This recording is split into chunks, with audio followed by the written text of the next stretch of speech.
All right, it's that time. I mean, it did look like spring.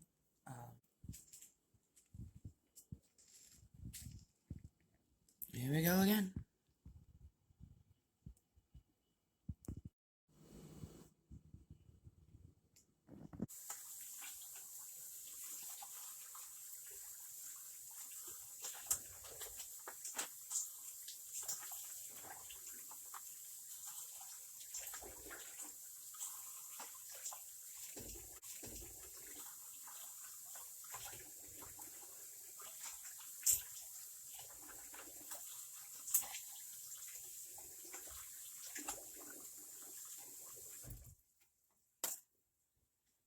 So I am going to get some starter soil mixed up.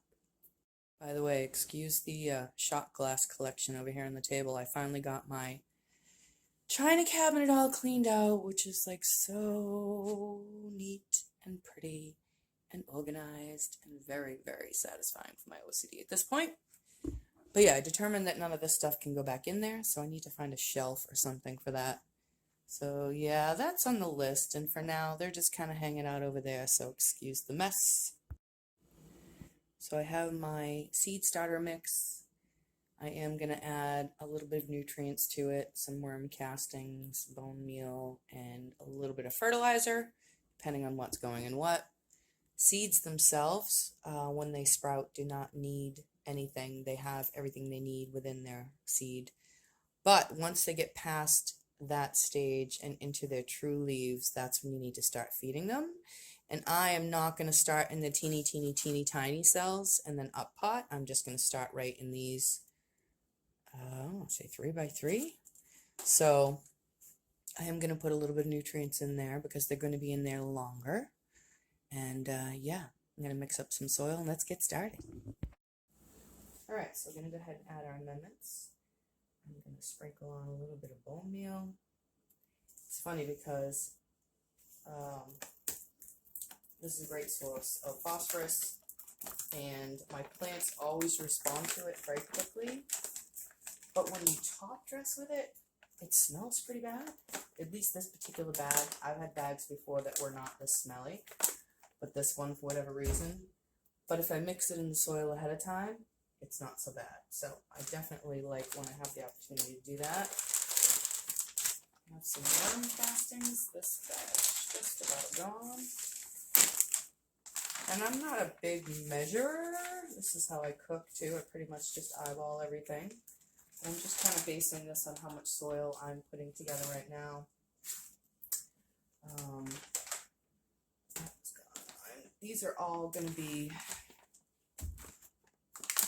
vegetables. So I think that I'm going to go ahead and add a little bit of this. A lot of times I use the flour one just because it's a 10-10-10. Just a good mix of everything. That one's definitely empty. Very helpful to have an empty bag. But for today, I'm just going to go ahead and toss a couple of handfuls, small handfuls in there. And then reseal so we don't spill it everywhere. I'm going to use my shovel. I'm just going to mix it in. And while I'm doing this, I'm also going to pre-wet the soil, because the one thing that you don't want to do with your little seedlings once you get them all situated is then flood them from the top and wash them all away. So the first thing you want to do is pre-wet your soil, and then when you've planted, then you can bottom water from there. And you don't have to worry about disrupting your happy little seedlings, because after everything you've done to get them ready, that would just be sad. So the drier the soil is, the longer it's going to take to kind of accept the water, because it actually becomes hydrophobic once it's super dry. And the seed starting mix is so light and has like, it's so fine that it dries out even quicker. But I'll just pretend I'm baking a cake for a while here until we get to the correct consistency for a mud pie. Also, the water I'm using, I will note that I fill these gallon jugs and I let them sit at least 24 to 48 hours before I ever use them on my plants, because you have all that yucky stuff in your water that needs to kind of evaporate out. So it's always good to give the water a chance to sit in an open container before you give it to your plants. Just a little tip I learned the hard way.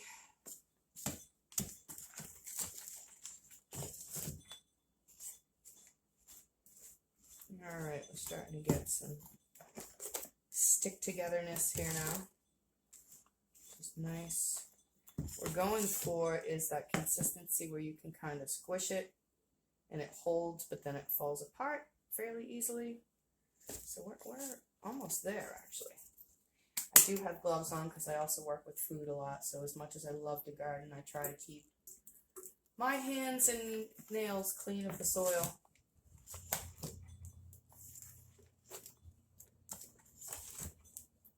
Alright, I think that's going to do it. We'll start filling some trays. Alright guys, we are back.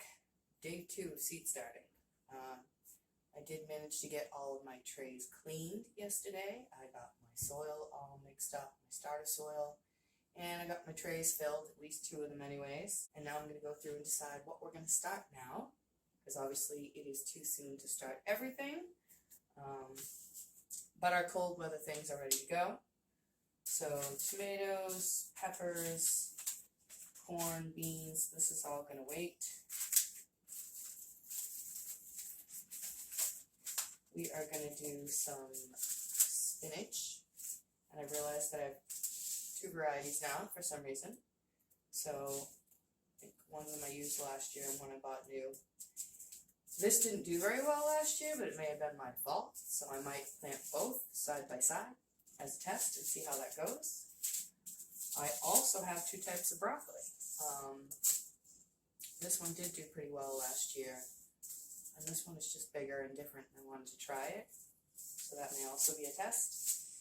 And then we have our lettuce, so exciting, the arugula, our black-seeded Simpson.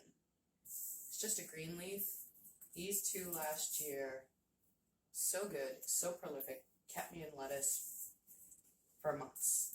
So this year I'm adding salad bowl, which just looks like another green leaf, maybe a little ruffalier, I don't even know, and then a gourmet blend. So I'm going to start all of those. I might do some radishes, I haven't decided. I always do them. Half the time I ignore them, and I wonder why I waste the space. My husband likes them though. I also have some seeds from last year that I saved. I have, well, these are from this year, some green bell pepper that I just saved the seeds from. These were the sweet mini peppers that are all different colors. I saved some seeds from those. I'm going to try those. These are the broccoli seeds from my broccoli from last year. So I'm going to try that too and see how that comes out. And then I have some little potato seeds from last year. I also have, these are from the end of last year. I have some, oh, what did I do with them? They're from the beginning. Year before, check this out. I put them away in a dark little space, and yeah, they're sprouting and they're adorable, and so those are going in. I don't know how soon I can plant potatoes, but I will figure that out, because these are definitely ready to go. I just wanted to show you how adorable that was. I was quite surprised by that. So, some of you might think that the dining room is an odd place to do your seed starting. I would agree. I don't really have a great space for this. I'm constantly trying to reinvent my spaces and move things around in the house. But the 2 places that I end up doing my seed starting both have carpets under them. Not ideal, but it is what it is. It's the only place I have enough room. And down in the family room, I will tend to use the table down there sometimes, but it's colder down there if you're not having a fire, so here we are in the dining room. It's all good. Alright, so now I have to do some math and figure out how many I want to do of each one. And I probably only have enough soil for like maybe 3 more of these. Of course, I can always go get more, but what am I going to do today? So I'm definitely going to start some broccoli. I wonder if I should do like 3 of each of them. But that doesn't leave me very much room for lettuce, because I have 4 of those, and then I have 2 spinach. This is the biggest gardening problem. Never enough room for all the things you want to do. Ever, ever, ever. And no matter how many seeds you have, you still want to go out and buy more. It's a problem. Alright. Maybe I will do 2, 2, 2, 2, 2, and 2. Well, that was easier math than I thought it was going to be. Alright, let's get started.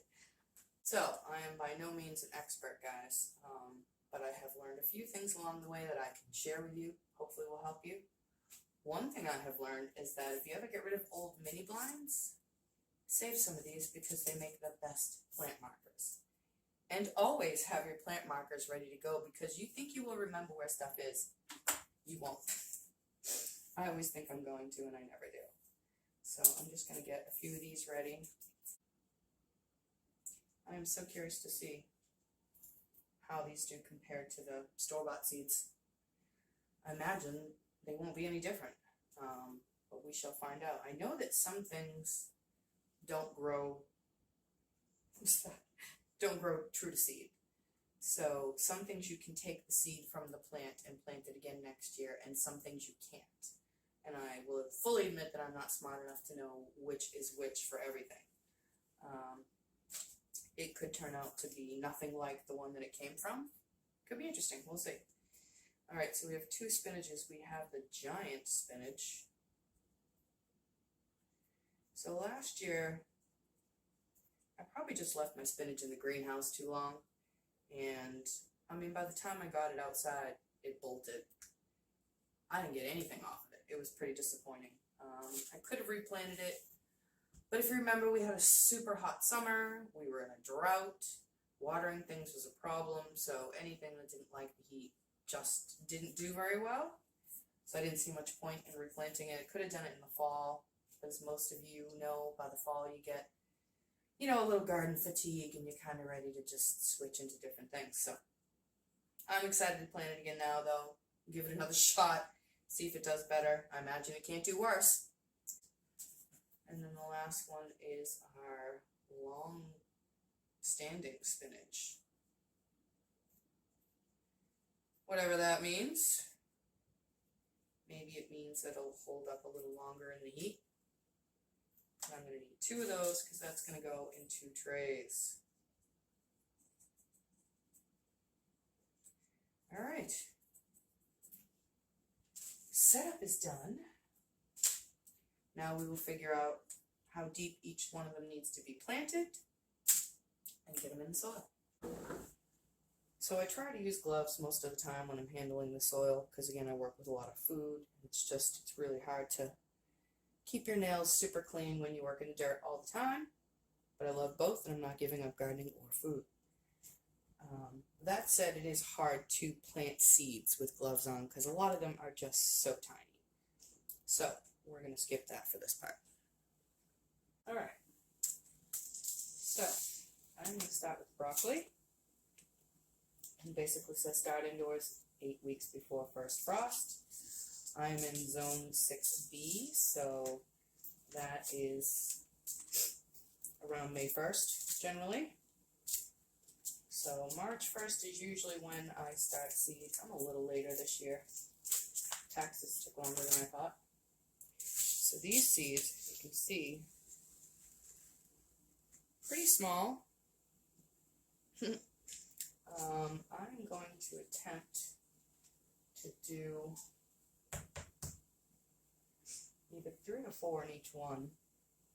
You want to plant a few extra because you can count on, you know, some of them not germinating. I don't think anything has a 100% germination rate.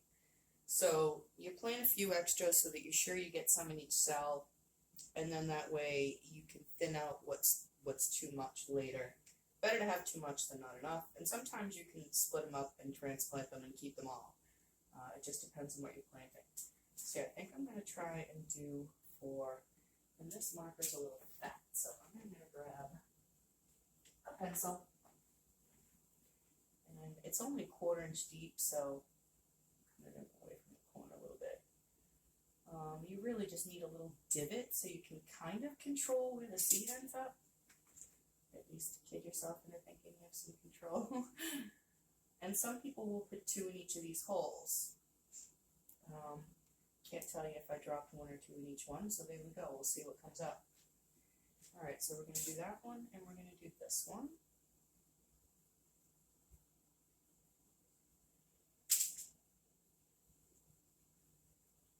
I think I will. I'll try 1 in each. It's funny because 8 broccoli plants doesn't seem like enough, but 8 broccoli plants times 3 is more than enough. Alright, put these back before I drop any more like I just did. You know, usually occasionally you'll get something that'll just sprout somewhere you didn't plant it because you might have dropped a seed here and there. It happens. I'm going to put them back as I go since they are marked. This one's already open because this is the one I did last year. And they look very much the same. Actually, they're a little bigger. So I'm going to do the same thing. I'm going to do 4 in each of these. So these are last year's broccoli seeds. And I'll show you. I probably shouldn't pour over the tape. I can get them to come out. So they are a little smaller. And I didn't do anything to them. I don't know if they processed them or if they need to be soaked, or, I mean, I'm just going to put them in the same way I did everything else. We'll see what happens. I'll tell you what though, I realized last year just how easy it is to get seeds from anything you buy in the store. You know, you buy 1 bell pepper, boom, you have 1,000 bell pepper seeds. I mean, it's kind of crazy how easy it is. All you need to do is have the state of mind to save them. I think I'm going to do 2 in each of these because I don't know what's going on with these. Oh, I just dropped a bunch. We're either going to have a whole bunch of broccoli or none in these, I think, but we shall see. Now the spinach, I will mention, basically says to sow directly, which is probably part of why it wasn't super happy to be transplanted last year, but I'm going to try it again because we just have such a short window, and spring can be hot, it can be cold, you never know, so if I can start them, it's always better. And these are a lot bigger than the broccoli seeds. But I am going to do the same thing. I'm going to do 4 in each one. So this is our long-standing. I have not tried this one, so it'll be interesting to see if there's a difference. The seeds look very much the same.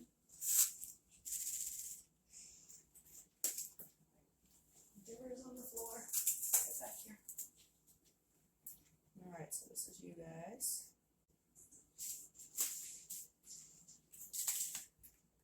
Alright, spinach is in. Cover those up. Split you up a little bit since I can see you. Alright, now all we have is our lettuce. The lettuce seeds are generally tiny. So let's see what these look like.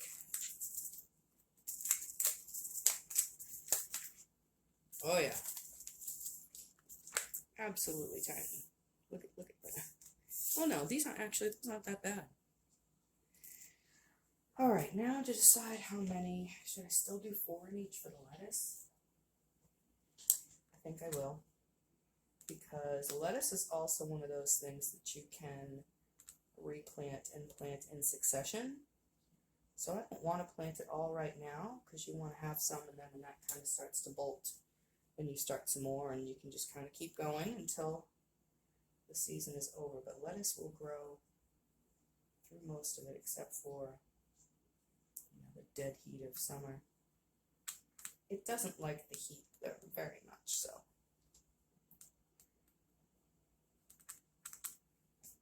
But you usually should have time to get at least a couple successions planted before it gets too hot. I know there's a couple of each of those in each of those. We'll see what happens. Alright, one down.